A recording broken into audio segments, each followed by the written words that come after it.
오늘 아침에 주시는 하나님의 은혜의 말씀은 빌립보서 2장 1절에서 4절까지의 말씀입니다. 다 같이 합독하도록 하겠습니다.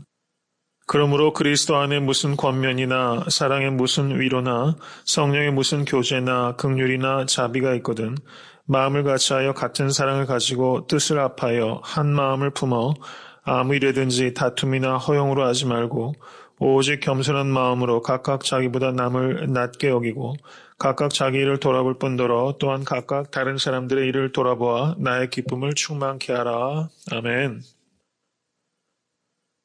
사도 바울이 빌립보서 1장을 보시면 감옥에 gat혀 있는 것을 그 빌립보 교인들이 걱정을 많이 하지 않습니까? 그것에 대해서 감옥에 gat혀 있지만 복음의 진보가 이루어지고 있다. 나는 감옥에 갇혀 있는 것이 아니라 예수 그리스도 안에 갇혀 있는 것이다. 그러므로 내가 기뻐하고 또한 기뻐하리라. 이렇게 말했던 부분이 바로 빌립보서 1장의 내용입니다.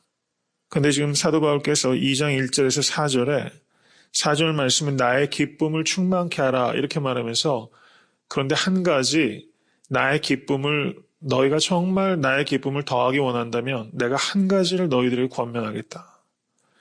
이 빌립보서가 사도 바울의 서신서 중에서 가장 서정적인 그 글이라고 할 수 있습니다. 빌립보 교회가 다른 교회들에 비해서 훨씬 책망할 것이 적은 교회였어요. 근데 빌립보 교회의 문제가 뭐였냐면 성도들 간에 불화가 있었습니다. 불화.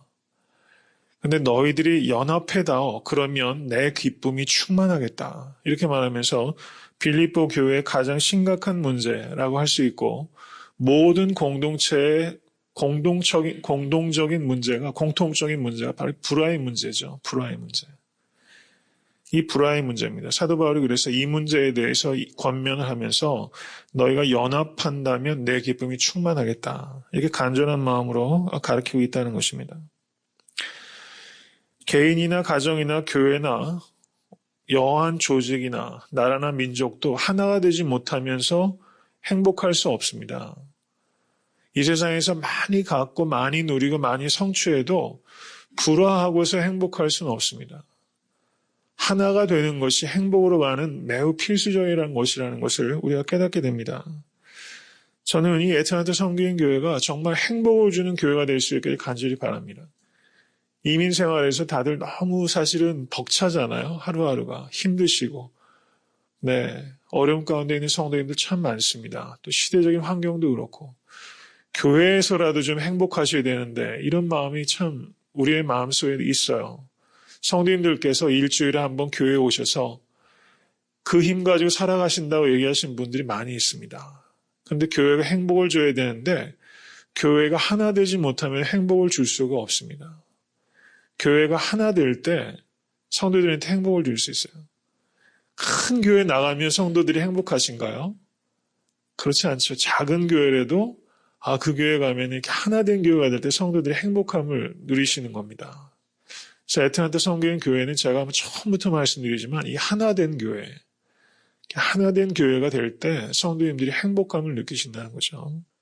그래서 정말 우리 교회가 하나 되는 일에 우리가 모두 헌신할 수 있게 될 간절히 바랍니다. 그런데 어떻습니까? 이 세상은 불화와 불일치가 만연돼 있어요. 교회에도 이 하나 되어야 된다는 당위성은 있는데 하나 되어서 세워지는 교회가 정말 많지 않습니다. 교회가 정말 불화가 많습니다. 디비전이 정말 많습니다. 사탄이 교회가 하나 되는 것을 너무 싫어한다는 것을 우리 알아야 됩니다. 사탄은 교회의 연합을 깨트립니다. 사탄은 가정의 연합을 깨트리고 교회의 연합을 깨트립니다. 사탄이 제일 싫어하는 공동체가 두 개가 있다고 말씀드렸죠. 뭐죠? 가정과 교회입니다. 육신이 태어나서 속하는 최초의 공동체가 가정이고 영혼이 태어나서 영적인 출생 이후에 최초로 속하는 공동체가 바로 교회입니다. 하나님께서 세우신 두 가지 공동체가 바로 이 가정과 교회였어요. 그래서 사탄이 가정과 교회의 불화의 원인이라는 겁니다. 그건 100% 사탄이 배후에 있다고 생각할 수 있습니다. 그런데 오늘 본문을 보시면 바로 이 불화와 불일치의 문제에 대해서 사도 바울이 이야기를 하고 계세요. 그런데 평화에 대해서 이야기하는 사람들이 세상에 많이 있습니다. 타 종교인들도 평화에 대해서 이야기를 하고, 그리고 세상에 있는 철학도 이 평화에 대해서 이야기를 합니다. 그러면 기독교에서 얘기하는 평화와 다른 종교와 철학에서 얘기하는 평화가 어떤 차이가 있는가 하는 겁니다. 세상에서 이야기하는 평화는 피상적입니다. 세상에서 얘기하는 그 평화가 이루어지지 않는 이유에 대한 진단은 매우 피상적이에요. 세상에서 불화가 일어나는 것은 외형적으로 볼 땐 경제 문제라든가 정치 문제, 사회 문제, 아니면은 어떤 구조적인 문제를 가지고 세상에선 사회학자들은 그렇게 파악을 하죠. 근데 모든 불화의 원인은 무엇입니까? 죄 때문이라는 거예요. 사람이 뒤틀어져 있기 때문에 만드는 모든 문제들이 불화가 된다는 것입니다. 근본적인 불화의 원인은 죄에 있다는 것을 우리가 바라볼 때 피상적으로 문제를 파악하면 진단도 피상적이 됩니다. 내 세상의 모든 불화의 원인이 불화의 영에 있다는 것을 분별하고 그렇게 접근을 할 때 우리는 이 평화를 이룰 수 있다는 거죠. 그래서 진정으로 세상의 평화를 가져다 줄 수 있는 메시지는 오직 예수 그리스도의 십자가밖에 없다는 것을 우리가 깨달을 수 있게 간절히 바랍니다. 그런데 어떻습니까? 세상의 진정한 평화의 메시지를 가져다 줄 수 있는 유일한 공동체가 교회인데 교회가 불화하고 있다는 사실입니다. 이것은 엄청난 죄를 짓고 있다는 겁니다. 화목의 말씀을 주시고 화목케 하는 능력을 우리에게 주셨는데도 불구하고 교회가 하나 되고 있지 못하기 때문에 세상이 평화롭지 못합니다. 저는 그런 책임의식을 교회가 가져야 한다고 생각합니다. 이것은 단지 비단 세상의 위정자라든가 아니면 세상에서 영향력 있는 사람의 문제가 아니라 교회가 진정으로 하나된 모습을 보여주지 못하고 있기 때문에 이 사회의 여러 가지 불화의 근본적인 원인일 수 있다. 저는 그렇게 우리 교인들이 생각하는 그런 책임감을 우리가 가져야 된다고 믿습니다. 오늘 본문을 보시면 사도 바울께서 이와 같은 모든 불화와 불일치의 원인이 어디에 있는가? 2장 3절을 보시면 두 가지로 진단하고 있어요. 다툼과 허영입니다. 다툼과 허영. 이것을 개인주의라고 할 수 있습니다. 개인주의. 다툼은 자기 이익에 대한 집착입니다. 자기 이익에 대한 집착. 허영은 자기 이름에 대한 집착입니다. 우리에겐 이런 마음이 있습니다. 자기 이익과 자기 이름에 대해서 집착합니다. 이것이 죄입니다. 근데 이렇게 이기심과 당파심, 다툼을 다른 말로 풀어내면 이기심과 당파심입니다. 이익을 지키기 위한 내 개인의 그런 욕구, 그리고 우리 집단의 욕구, 이런 부분들이 바로 다툼이라고 할 수 있습니다. 허영은 교만입니다. 교만과 망상, 이런 것들을 허영이라고 할 수 있습니다. 누구든지 자기 이익과 자기 이름에 집착하게 되면 경쟁하게 됩니다. 그리고 시기하고 질투하게 되고 또 그것들을 지켜내기 위해서 음모를 그리고 술수를 부리게 됩니다. 그래서 결과적으로는 화합이 저해되고 화합이 결국엔 깨뜨려지게 됩니다. 그런데 어떻습니까? 나라와 나라 사이의 분쟁에서 있어서도 한국이 요즘 계속 독도에 대한 분쟁, 그 이호도에 대한 분쟁, 계속 지금 국가 간의 이익이 지금 상충하고 있죠. 여러 가지 문제에 있어서 역사가 얼마나 왜곡되는지 모릅니다. 그 역사라는 게 얼마나 자의적으로 해석되는지 몰라요. 사실관계가 없어요. 사실은 보면요. 모든 학문도 역사적인 어프로치를 하는데요. 저는 역사에 대해서 굉장히 회의적입니다. 성경에 대해서도 역사적인 어프로치를 해요. 근데 한국의 근현대사도 우리가 다 겪었는데도 불구하고 어떻게 그렇게 역사적인 해석이 다른지 보면 역사라는 게 정말 신뢰할 수 없다. 이런 생각이 진짜 많이 들더라고요. 사람이 너무 왜곡됐다 이런 생각이 듭니다. 근데 우리가 보면은 우리가 경상도 말로 내가 남이가 이렇게 얘기 많이 하잖아요. 내가 남이가. 저는 여기에 굉장히 문제가 있다고 생각해요. 우리가 남이가 그 말에는 옳고 그른 걸 떠나서 우리가 같은 편이다. 우리가 같은 편이다는 의식. 그런데 그런 부분들이 필요한 부분이 있지만요. 거기에는 큰 맹점이 있습니다. 결국 그렇게 우리가 남이가로 지금 싸우고 있기 때문에 이렇게 분열되고 있는 거거든요. 세대 간의 갈등, 계층 간의 갈등, 계급 간의 갈등, 종교 간의 갈등. 한국 사회처럼 요즘 종교 간의 갈등이 첨예하게 부각되고 있잖아요. 누가 그렇게 자꾸 그런 것들을 선동하는지 모르겠지만 우리가 남이가 결국 이 멘탈리티를 갖고 있기 때문에 다툼이 계속 벌어지는 거거든요. 우리 가족의 일이라 할지라도 우리 민족의 일이라 할지라도 저는 손해를 감수하고서라도 최소한 이것이 옳은 것인가 그른 것인가 이런 관점에서 고민하지 않으면 우리가 남이가 가지고서는 결코 화해가 될 수 없다는 것이죠. 자기 권리, 자기 이익을 지키기 위해서 우리가 편견 가지고 이성을 억누릅니다. 이런 일들이 사실상은 자유로운 사람이 없습니다. 우리 모두가 그런 부분들에 일조하고 있다는 것을 우리가 봐야 되는 것이죠. 이렇게 다툼과 허영, 이런 모습을 우리가 깊이 되돌아봐야 됩니다. 이것에 대해서 사도 바울이 이제 말씀을 하면서 2장 2절 보시기 바랍니다. 마음을 같이하여 같은 사랑을 가지고 뜻을 합하여 한 마음을 품어 이렇게 말하고 있어요. 여기서 마음을 같이하여 라고 번역하고 있고 제일 뒤에 한 마음을 품어 똑같은 말이죠. 마음을 같이하여 한 마음을 품어 이건 사도 바울이 강조한 겁니다. 근데 마음을 같이하여 라고 번역된 단어가 성경 원어로 프로네오란 단어입니다. 그런데 이것이 어떤 뜻이냐면 생각하다란 뜻이에요. 그래서 표준 세번역 번역에서는 같은 생각을 가지고 이렇게 번역했어요.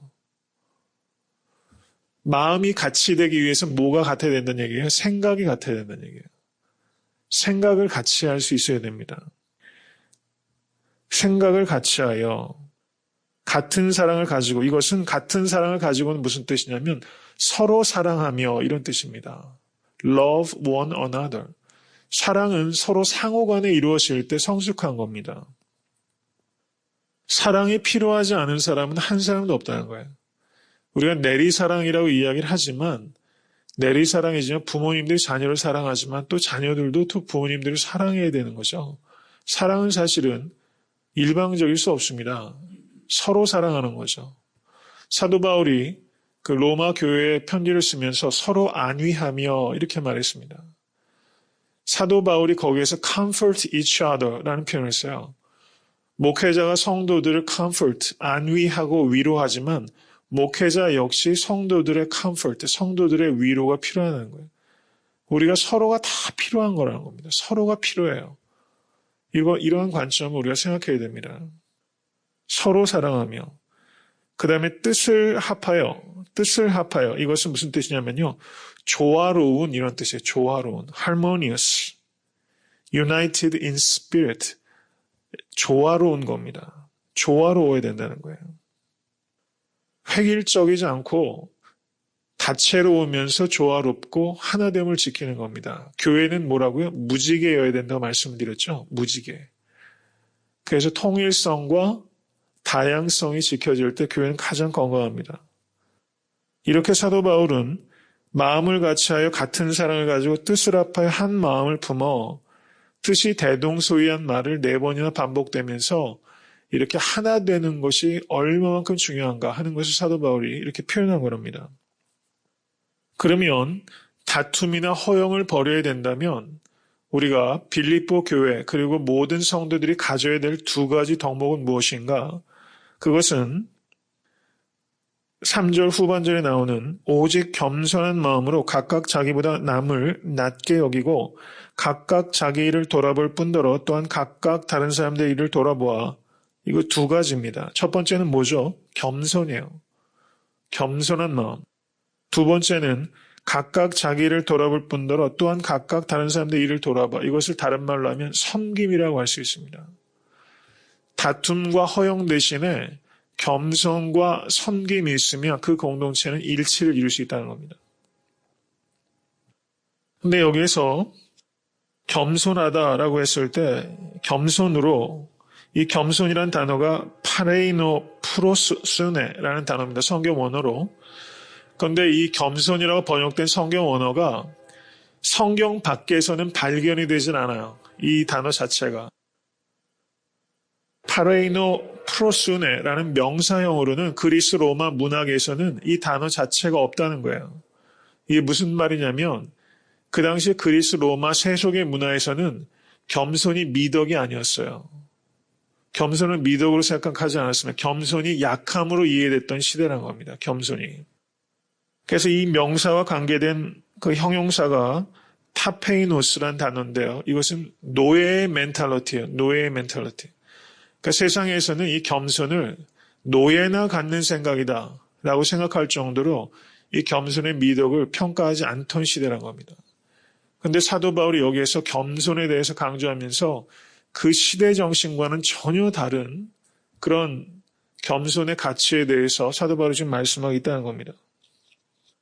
D.L. 무디 목사님께서 어느 마을에 가서 복음을 증거하는데 신문 기자가 이 D.L. 무디에 대해서 안 좋은 소문에 대해서 신문에 기사를 낸 거예요. 그랬더니 D.L. 무디를 이렇게 보자는 사람들이 화가 잔뜩 나서 그 신문 기사 나온 거 보셨느냐? 이런 음해가 있다. 그래가지고 그 방방 떴죠. 그랬더니 D.L. 무디가 그랬다는 겁니다. 내버려 두게나 슬퍼할 것도 비판할 것도 없다네. 신문에 나지 아니한 허물이 훨씬 더 많으니까. 이렇게 말하면서 그것을 만류했다는 거예요. 사실관계가 아니지만 사실상은 신문에 안 난 허물이 나에게 더 많다. 저는 이렇게 못하겠어요. 그런데 이 D.L. 무디 목사님 이런 마음이 있으시니까 이렇게 쓰인 분 같아요. 네. 사실이 아니죠. 그런데 이런 마음을 품고서 계속 목회를 해나가시면 사람들이 다 알게 되죠. 다 알게 되죠. 거기에 나온 것보다 사실은 더 형편없는 사람이 나다. 이런 생각을 우리가 할 수 있다는 겁니다. 저는 이 D.L. 무디 목사님의 이 마음을 우리가 좀 배울 수 있게 되길 바랍니다. 우리가 아무리 진실되고 겸손하게 노력을 해도요. 그걸 음해하고 곡해하는 사람들이 있어요. 그 내가 아무리 진실되게 베풀어도 그걸 고맙게 생각하지 않는 사람이 더 많습니다. 그리고 뒤에서 수근거리는 사람들이 얘기가 있어요. 그러면 누가 이야기를 시작했다라는 게 들리는데 그 사람이 그 얘기를 했는지 중간에 말을 옮기는 사람이 더해가지고 뒤틀었는지 그런 얘기 들으면 머리가 아파요. 사실상은 뭐 밝히는 것도 의미도 없고 이게 말이 어디에서 덧붙여지고 빼졌는지도 잘 모르겠고 그러니까 다른 사람들의 비판과 또 욕하는 것에서부터 자유한 사람은 정말 한 사람도 없습니다. 교회에서 섬기실 때도 이런저런 이야기들이 우리가 듣게 돼요.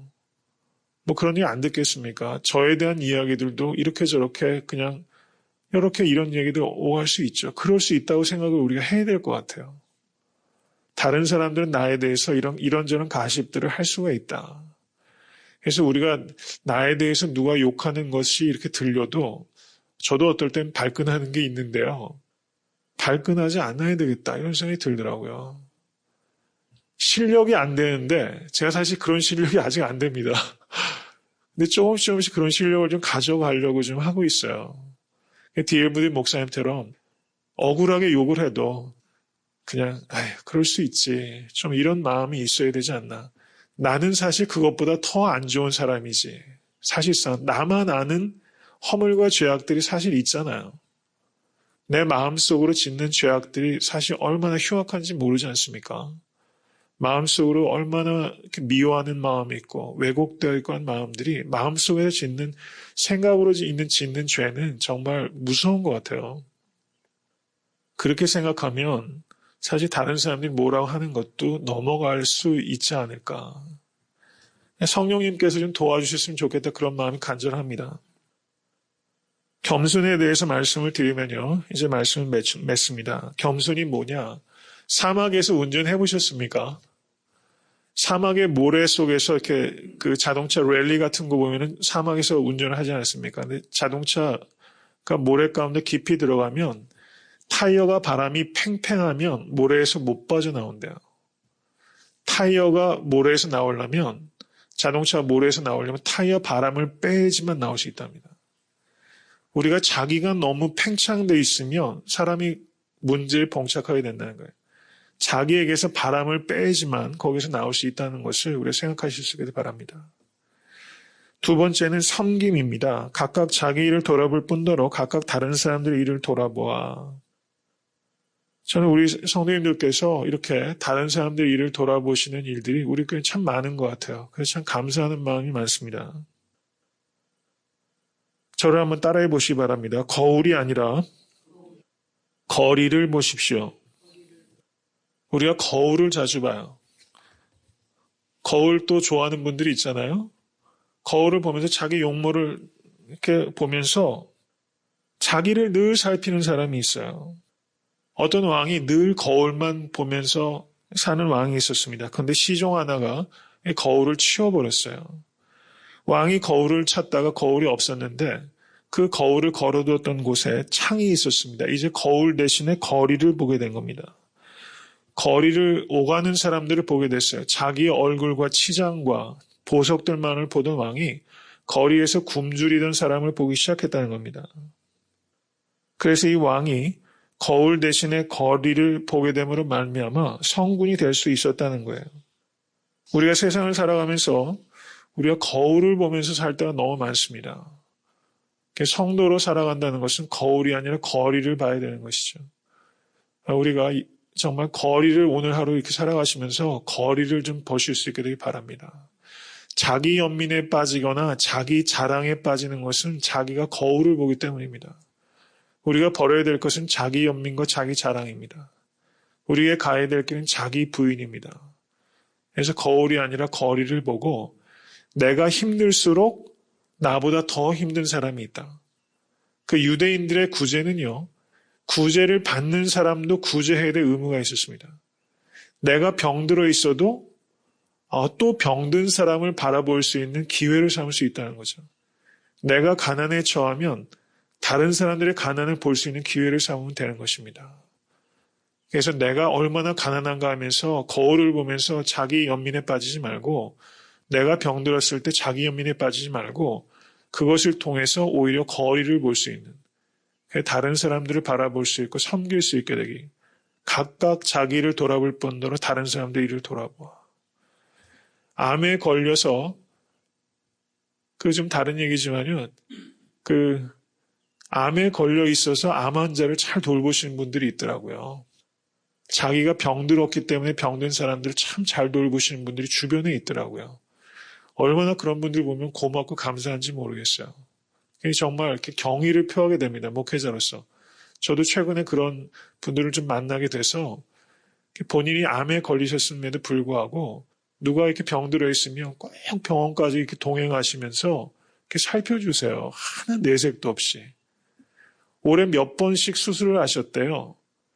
저희 안장원님 병원에 가실 때 동행하셨던 은퇴 닥터도 지금 암에 걸리셔서 장애를 수술하시고 올해도 몇 번 수술하셨는데 주변에 그렇게 어려운 분들이 있으면 꼭 병원에 동행하셔서 이렇게 하신다 그래요. 제가 그냥 얼마나 고마운지 몰라요. 우리가 좀 그렇게 내가 겪는 고난이 다른 사람의 고난을 더 많이 생각할 수 있는 그런 계기로 삼으실 수 있는 우리 성도님 되실 수 있게 되길 주님으로 간절히 축원합니다.